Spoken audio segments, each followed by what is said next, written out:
तो यहाँ पर हम चारों प्रपत्र 7 पेजेज की है टोटल। एक बार इसको हम आपको जल्दी से दिखाएंगे ताकि आपको पूरा समझ में भी आ जाए। हालांकि इसके पहले भी हमने 2 अलग अलग बार जो है वीडियोज़ में हमने ये पूरे प्रपत्र कैसे भरने हैं आपको अलग अलग, और जो भी डाउट थे उसके बाद वो भी हमने क्लियर किए थे बाद में आप सभी के कमेंट लेकर। लेकिन इसके बाद भी आप सभी के जो भी सवाल थे, आप लोगों ने जो भी कमेंट किए थे, एक बार हम आपको दिखाएंगे फिर से पूरा कि कैसे आपको कहाँ पे क्या भरना है। वीडियो को आप पूरा देख लीजिएगा, थोड़ा सा अगर वीडियो बड़ा भी हो जाए तो देख लीजिएगा। इसके पहले स्व घोषणा पत्र को लेकर के हमने वीडियो बनाया है। कई कमेंट अभी भी आ रहे हैं कैसे डाउनलोड करना है या फिर उसमें कैसे क्या भरना है। बहुत लोग स्व घोषणा पत्र जमा ही नहीं कर पाए। स्व घोषणा पत्र जो डॉक्यूमेंट्स बोला गया है वो डॉक्यूमेंट्स आपको देना है, सभी को देना है। स्व घोषणा पत्र, डीवी स्लिप, बायोमेट्रिक स्लिप, स्व घोषणा पत्र, ये 7 पेजेज के 4 प्रपत्र, 10th का, 12th का, एएनएम का मार्कशीट, डिप्लोमा एएनएम का रजिस्ट्रेशन। इसके अलावा आपका जाति है तो जाति, ईडब्ल्यूएस है तो ईडब्ल्यूएस, जिसका अनुभव है तो अनुभव।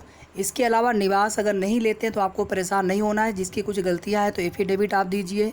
इसके अलावा बाकी आपको और स्नातक वगैरह जो डॉक्यूमेंट्स है उसको लेकर के आपको परेशान नहीं होना है। जो डॉक्यूमेंट्स आपके लिए आवश्यक हैं डीवी में, जिसकी वजह से आपको दिक्कत होगी, उन डॉक्यूमेंट्स पे आप ध्यान दीजिएगा। कोई भी डॉक्यूमेंट्स छूटना नहीं चाहिए। चलिए हम जल्दी से देख लेते हैं। 1 2 3 4 केवल इसका हमने फ्रंट पेज ही लिया हुआ है। तो 2 पीडीएफ ऐसी हैं जो 2 प्रपत्र ऐसे हैं जिसमें एक आपका 3 पेजेस का है आवेदन पत्र, दूसरा आपका एक है 2 पेजेस का, बाकी दोनों 1 पेजेस के हैं। सबसे पहले प्राप्तांकों का विवरण वाला देख लीजिए। आपका रजिस्ट्रेशन नंबर, आपका रोल नंबर, नाम, ये सब आप चेक कर लेना। इसके बाद देखिए हमने कैसे बताया था आपको, मान लीजिए 10वीं में आपके जो भी आपके 6 सब्जेक्ट हों, ये 3 विषय अगर हो तब भी ठीक है। मान लीजिए इसमें से केवल 2 ही विषय आपका हो, सपोज दैट, तो बाकी की जो 4 विषय हैं आप नीचे यहाँ पर लिख लीजिए, ठीक है। और उन्हीं के सामने आप जो है अपने प्राप्तांक पूर्णांक भर दीजिए। ये मैथ वाला छोड़ दीजिए अगर मैथ ना हो तो, या कोई दूसरा विषय हो, ठीक है। सभी को क्लियर हो गया। ऐसे ही आप देख लीजिएगा इसमें से कोई विषय ऐसा है जो आपके इंटरमीडिएट में हो तो आप उसी के सामने उसका प्राप्तांक पूर्णांक लिख लीजिएगा। अगर ना हो तो उसके विषय भी नीचे लिख करके यहाँ पर प्राप्तांक पूर्णांक ऐसे लिख दीजिएगा। फिर बिल्कुल नीचे आने पर 10th का अलग टोटल करना है, इसका अलग प्राप्तांक और पूर्णांक का टोटल करना है। स्नातक का इसको छोड़ दीजिए, इसके लिए परेशान मत होइए। जहाँ पर अन्य लिखा है यहाँ पर आप एएनएम ऐसे लिख दीजिए, क्योंकि ये फॉर्मेट एएनएम के लिए नहीं है। एएनएम के जो दोनों साल के विषय हैं आप क्या करिए, ध्यान दीजिएगा। यहाँ पर आप जैसे हमने यहाँ पर मान लीजिए नीचे यहाँ पर लिख लिया पूरा एएनएम के, हमने सभी जो विषय हैं उसके दोनों साल के हमने पूरे लिख लिए। यहाँ पर पूरा लिख लीजिए आप यहाँ पर सभी विषय, ठीक है। तो यहाँ पर क्या करिए आप ना, जैसे पहले ईयर के जो विषय हैं ना आप यहाँ पे उनके प्राप्तांक पूर्णांक ऐसे लिख लीजिए। दूसरे ईयर के जो विषय हैं ना नीचे आप उनको लिख लीजिए ऐसे। उसके बाद नीचे जो यहाँ पर आकर के आपको टोटल करना है। एएनएम का टोटल प्राप्तांक, टोटल पूर्णांक ऐसे, 10th का टोटल प्राप्तांक, टोटल पूर्णांक ऐसे, 12th का टोटल प्राप्तांक, टोटल पूर्णांक। इसके अलावा बाकी के चक्कर में आप मत पड़िए, हो तब भी छोड़ दीजिए, लेकिन ये तीनों आपको नहीं छोड़ना है। सभी को क्लियर हो गया। एएनएम के आप दोनों साल के सभी, इतना स्पेस बहुत दिया हुआ है, आप इसमें इतने विषय नहीं भर पाएंगे। एएनएम का भर दीजिएगा आराम से, सभी विषय भर करके सभी के प्राप्तांक पूर्णांक अलग अलग लिख करके नीचे फिर सबका पूरा टोटल कर दीजिएगा। अब तो कोई दिक्कत नहीं होगी प्राप्तांकों की विवरण भरने में किसी को भी। अच्छा एक चीज़ यहाँ पे और देख लीजिएगा, नीचे फिर यहाँ पर आपके सिग्नेचर भी होना है, सिग्नेचर करना मत भूलिएगा। चलिए इसके बाद देशना पत्रक देख लीजिए, बहुत आसान है। यहाँ पे अपना हिंदी में नाम लिख लीजिए, यहाँ पर आपका अंग्रेजी में नाम पहले से। सबसे पहले अपना रजिस्ट्रेशन नंबर, रोल नंबर आप चेक कर लीजिएगा। पिता या पति का नाम, यदि विवाहित स्त्री है, मान लीजिए आपकी फॉर्म भरने के समय आप विवाहित नहीं थी, अब आपकी शादी हो चुकी है ना, आप यहाँ पर अपने हस्बैंड का नाम लिखिए। डेट ऑफ बर्थ अंक में है, डेट ऑफ बर्थ शब्द में है। अस्थाई पता और यहाँ पर पत्र व्यवहार का पता है।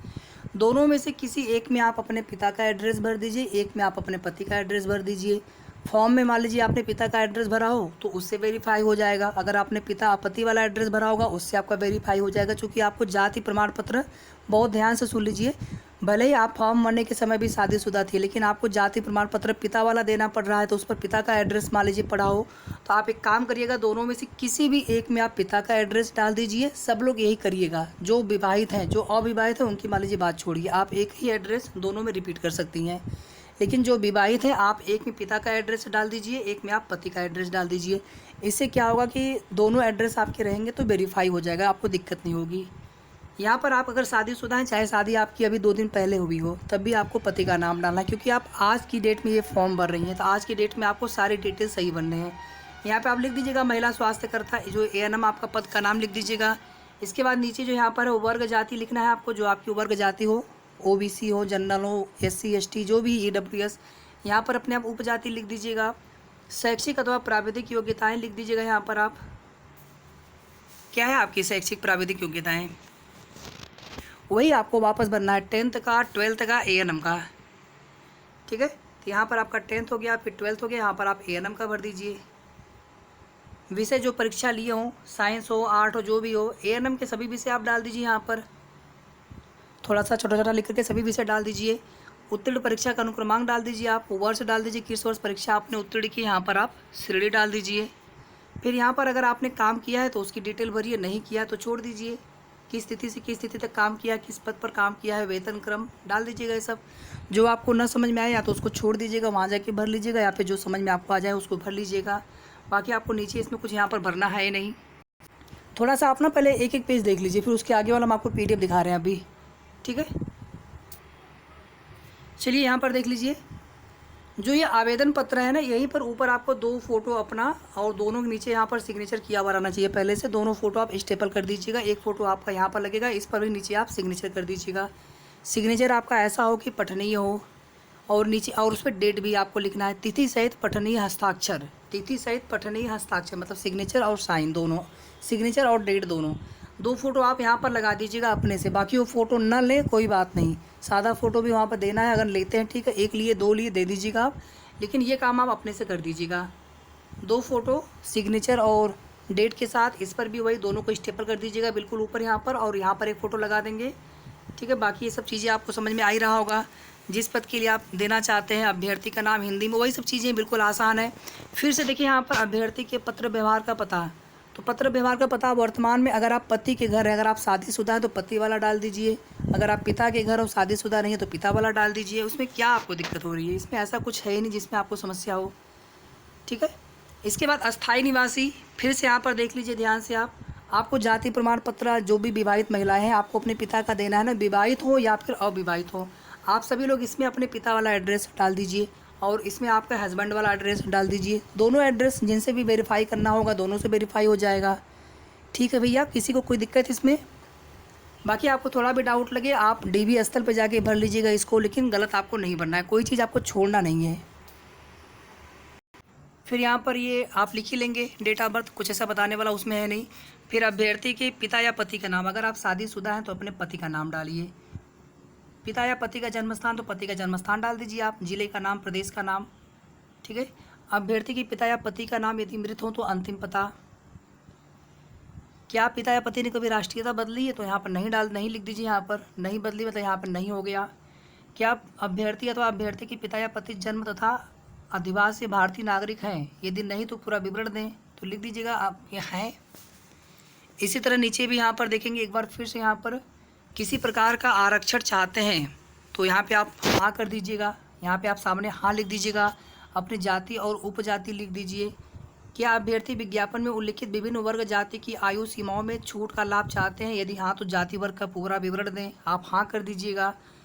ठीक है, तो ये सारी चीज़ें तो बहुत आसान है, पता वाला सभी को क्लियर हो गया ना। अगर आप पहले, भले ही आप पहले शादीशुदा नहीं थे, अगर आप पहले से शादीशुदा हैं, 2 जगह एड्रेस भरना है ना, एक में आप अस्थाई में आप किसी में आप, एक में आप डाल दीजिए अपना पिता वाला, एक में आप पति वाला डाल दीजिए। बाकी शादीशुदा है तो आपको अपने पिता का नाम लिखना है, ना कि आपको अपने पति का नाम लिखना है, ना कि आपको अपने हस्बैंड का नाम लिखना है। मैं सॉरी माफ़ी चाहूँगा, अगर आप शादीशुदा हैं वर्तमान में, भले ही आप फॉर्म भरने के समय शादीशुदा नहीं थे, तो आपको अपने हस्बैंड का नाम लिखना है, पिता का नाम नहीं लिखना है। एड्रेस में हर जगह आपको 2 एड्रेस भरना है ना, तो एक में आप पिता वाला एड्रेस भर दीजिए, एक में आप पति वाला एड्रेस भर दीजिए। इसका भी आप फ्रंट पेज देख लीजिए, बाकी अभी हम पेजेस दिखा रहे हैं आपको पीडीएफ में। ठीक है, थोड़ा सा देख लीजिए इसको आप, ये ऊपर वाला पढ़ लीजिएगा आप, अपने registration number, roll number check कर लीजिएगा आप। यहाँ पर देखिए आपका नाम लिख दीजिएगा आप हिंदी में लिखना है क्या, हाई अभ्यर्थी का पूरा नाम, तो यहाँ पे आपका नाम ऑलरेडी लिखा हुआ है। पिता का नाम ध्यान दीजिएगा, यहाँ पर आपको पिता या पति का ऑप्शन नहीं लिखा है, तो केवल पिता है तो पिता का नाम लिखिएगा। उपनाम मतलब सरनेम, कुमार है, गुप्ता है, सिंह है, यादव है, जो भी आपका सरनेम हो, वर्मा है, पटेल है, जो भी सरनेम हो। फिर माता का नाम सरनेम के साथ, राष्ट्रीयता लिख दीजिएगा भारतीय भारतीय। अगर पति अगर है तो पति की भी यहाँ पे राष्ट्रीयता लिख दीजिएगा, भले यहाँ पर पति का नाम कहीं ना लिखना हो। जन्म स्थान लिख दीजिएगा अपने पति का, पत्नी का आपको लिखना नहीं है। अस्थायी निवास का पता यहाँ पर भी देखिए आप, 2 एड्रेस है कि 1 एड्रेस है, यहाँ पर भी 2 एड्रेस है। तो क्या करना है आपको, एक में आप डाल दीजिए अपने पति का एड्रेस, एक में आप डाल दीजिए अपने पिता का एड्रेस।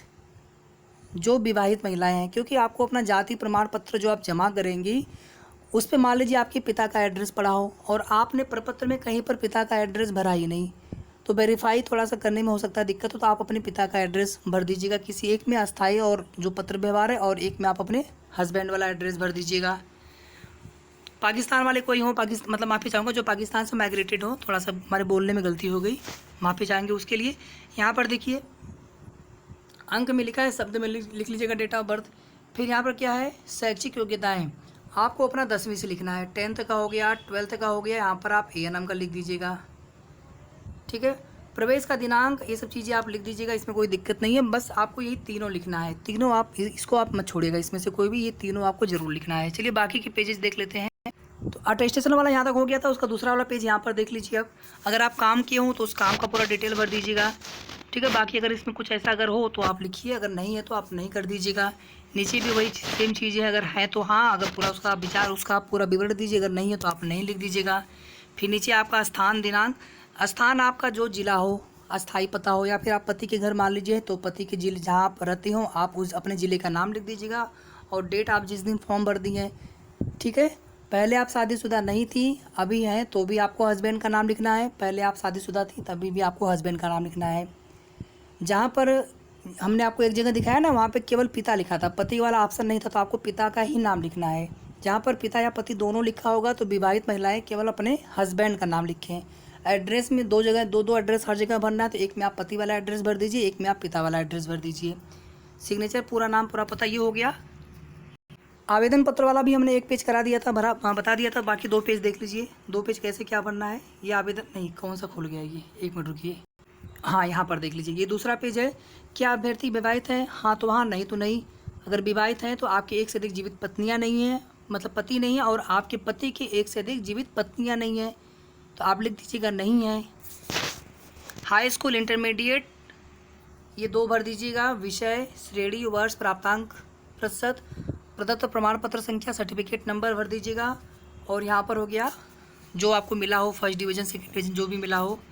और यहाँ पर जो अन्य लिखा है ना, यहाँ पर आप A&M लिख दीजिएगा, बाकी का छोड़ दीजिए इसको, ठीक है, उसको मत छोड़ दीजिए, है तो भी छोड़ दीजिए, क्योंकि उससे आपका बहुत दिक्कत नहीं होना है। इसकी भी डिटेल्स भर दीजिएगा। अगर जिनका अदर स्टेट का A&M हो, सर्टिफिकेट नंबर ना हो, तो आप क्या भरेंगे, तो आप अपने A&M का रजिस्ट्रेशन नंबर जो आपने कराया होगा, यूपी स्टेट काउंसिल वाला, यूपी स्टेट नर्सिंग काउंसिल वाला, आप वो भर दीजिएगा रजिस्ट्रेशन नंबर, या फिर खाली छोड़ दीजिएगा, वहाँ पूछ के भर दीजिएगा आप। बाकी इसमें से अगर कुछ हो अगर आप, तो आप उसको भरिएगा, अदरवाइज छोड़ दीजिएगा, ठीक है। अनिवार्य अधिमानी अर्हताओं से संबंधित, यहाँ पर भरना है आपको अनिवार्य, इधर भरना है आपको अधिमानी। तो अनिवार्य में क्या है, 10th है, 12th है, और यहाँ पर आपका A&M है, ये आपके अनिवार्य है। इनके सर्टिफिकेट नंबर आपको भरना है उसी प्रकार से जैसे हमने आपको बताया।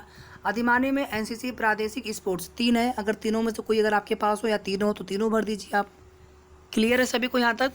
फिर देखिए यहाँ पर जो चीज़ें पूछी गई अगर है तो आप लिखिए, और उनके प्रमाण पत्र संख्या भी लिखिए, अगर नहीं तो नहीं लिख दीजिए। इसी प्रकार से यहाँ पर भी चीज़ें दिया गया है। और ये जो बैंक डिटेल वाला है आप कोई भी भर दीजिए, 25 रुपये वाला जो पेमेंट किया आपने, या 200 रुपये वाला पेमेंट किया हो, किसी जो डिटेल्स आपके पास हो, जितना हो उतना भर दीजिए। जो ना समझ में आए उसको आप छोड़ दीजिएगा, बाकी डिटेल्स भर दीजिएगा जो आपको समझ में आए। 25 रुपये वाला या 200 रुपये वाला कोई भी डिटेल भर दीजिएगा, ठीक है। बाकी फिर कोई और डिटेल अगर छूटी हो जो आप भरना चाहते हो तो यहाँ पे भरना, अदरवाइज छोड़ दीजिएगा इसको। बाकी फिर से आपका यहाँ पर नाम, यहाँ पर दिनांक, आप अपने जिस दिन फॉर्म भरे उस दिन का डेट डाल दीजिएगा, कोई भी एक डेट डाल दीजिए। यहाँ पर हस्ताक्षर, पूरा नाम, पूरा पता। तो ये आपके यहाँ पर 7 पेजेस हो गए। कैसे भरने थे हमने आपको एक जल्दी तो बताया, लेकिन हमने आपको बिल्कुल सही चीज़ें बताई हैं। अगर आपने वीडियो पूरा देखा होगा तो कोई भी आप गलती नहीं करेंगे। अगर आपने वीडियो स्किप किया होगा तो गलती होने की गुंजाइश रहेगी, या फिर अगर आप अपने स्तर से बिल्कुल अगर आप श्योर हैं कि नहीं आपने फॉर्म सही भरा है तो फिर बहुत अच्छी बात है, कोई दिक्कत नहीं है। तो कल जिनका भी DB है, आप सभी को हमारे तरफ से ढेर सारी अग्रिम शुभकामनाएं। आप सभी का DB अच्छे से हो जाए और बाकी कल डीबी जैसे होता है, तो जो कुछ भी आप वहाँ पे चीज़ें देखते हैं या जो कुछ भी आप शेयर करना चाहते हो तो प्लीज़ आप लोग कमेंट सेक्शन में आकर के शेयर कर दीजिएगा, या फिर आप हमें मेल कर दीजिएगा, ताकि जिनका फिर आगे डीबी हो या फिर कोई भी समस्या हो, मतलब कुछ भी आप शेयर करना चाहते हैं हमसे हो, तो आप हमें मेल कर सकते हैं या फिर आप हमें कमेंट करके आप प्लीज़ बताइएगा। या आप सभी से रिक्वेस्ट है, जीमेल पर हमारा है gmail.com, ये हमारी ईमेल आईडी है ALLINONEU781989। ठीक है, तो सब लोग जाइए अच्छे से डीबी कराइए, और डीबी कराने के बाद जो भी आपका वहाँ से एक्सपीरियंस या जो भी आपका फीडबैक या कोई भी समस्या हो, तो आप लोग प्लीज़ हमें कमेंट करके या फिर हमें मेल पर ज़रूर बताएं। और वीडियो को आप लोग प्लीज़ एक लाइक कर दिया करें।